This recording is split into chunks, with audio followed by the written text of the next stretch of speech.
Randle is hell-bent on making things difficult. The drive! Oh, he tried to finish, came up short. Not only did Julius Randle get denied by the rim against Milwaukee, but he drove Knicks fans insane by chucking up 7 threes in the first quarter despite clearly not being able to hit one. The forced-up shots continued throughout the entire game as he finished 9 for 29 from the field and 1 for 12 from downtown. He needed 29 shots to barely get to 24 points, and Donovan Mitchell needed just 5 more shots to drop 71 points. Let me show you how Julius Randle is driving Knicks fans completely insane. And that includes your boy. What up everybody, my name is Stefan and this is Heat Check. Let's get into it. First of all, it wasn't just this one. Randle had a 9 for 26 debacle as well. 8 for 24, 7 for 19, 7 for 18, basically a bunch of games where he shot the Knicks out of it.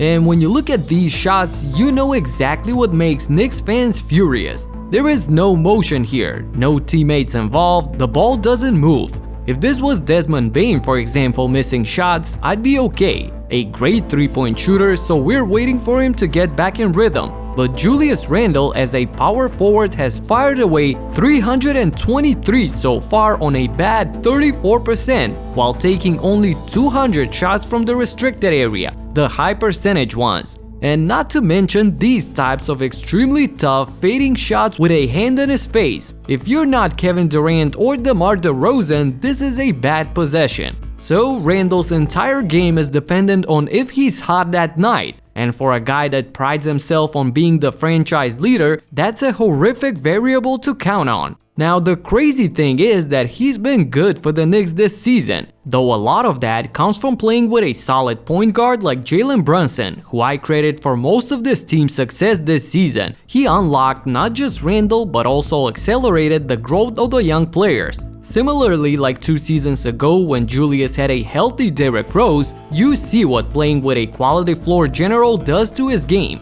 24.5 points, 10 rebounds, and almost 4 assists per game. Those are some terrific numbers. Actually, he was an all-star with almost the exact same numbers back then. But it's going to be a hot and cold story with him from game to game, unfortunately. For every game where he is lights out, there is an awful one like yesterday. This tweet by Rob Perez, a great follow on Twitter by the way, summarizes everything about Julius Randle's game and the emotions of New York fans. It's like, I want him to take more shots when he's on his best behavior and attacks the rim, the simple pick and pop game, sure, have at it. But then when I see him forcing up threes and wrestling with a defender before a fadeaway with a hand in his face, that's some TV breaking material. And the Knicks are stuck in an awkward position since they have him under contract until 2026. He is set to make $29 million 4 years from now, and that is something that no team in the league would want to touch. So New York will be stuck in this mediocrity of the 6th spot or the play-in for a while, unless they somehow hit the jackpot similarly to how it happened for Brooklyn.